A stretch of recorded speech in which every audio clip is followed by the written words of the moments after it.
Alright, this is just going to be a quick janky video showing kind of the difference and what you can achieve with the Datalux. As we already know, it has very shitty switches, but more so I feel like the switches are unoptimized. So definitely a heavy touch, a lot of force, but it's because of these two rubber bands here, at least in this edition. So what I've taken the liberty of doing is removing one of the bands from each, and I've gotten it done over here so far. So the difference is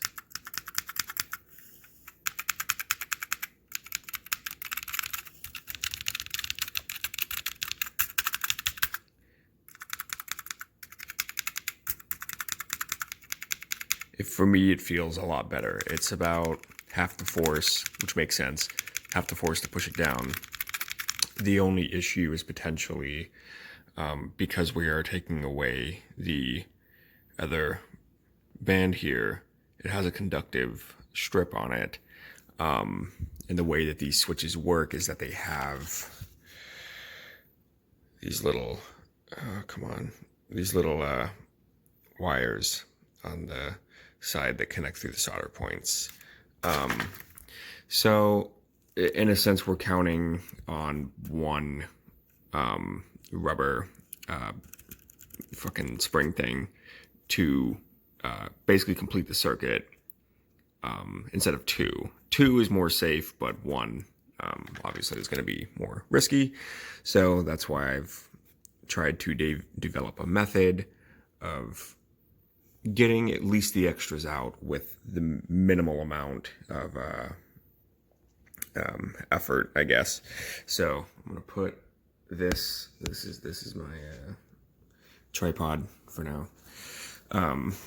So the method that I've determined is best is just a pair of anti-static tweezers. Honestly, whatever you want to use is fine. So the main thing here is that the way that these work is they have little, let's see if we can get it to focus here. Come on, there we go. So they have little mabingers. Does it not want to focus this close? Or like, there we go. So they have little notches where they kind of slip into. And so underneath the switch head is where this goes. And it kind of just sits in there. And then when it bends down, it goes psh, psh, and that carbon strip pushes itself out and completes the circuit. So basically, we have to unlatch the top part of that strip and basically just disconnect it without having to desolder or decap the switches. So the method I've determined works best is generally having an up-curved tweezer like this. And I'm going to actually get back here a little bit just so I can kind of get some leverage without the phone being in the way. So assuming that your tweezers are thin enough, you go in here, and this is all without pressing the switch down yet. You go in here and you basically get some good leverage without being, like, I guess, brute forceful, but you want to be a little forceful with it. The only risk you run is of ripping the rubber band, which I've ripped quite a few of them. So now that you've got it locked to this point, you push down on the switch, and you might have to wiggle it a little bit. So you push down on the switch. Let me actually get some leverage in there again. I think I might have did it too forcefully. Come on.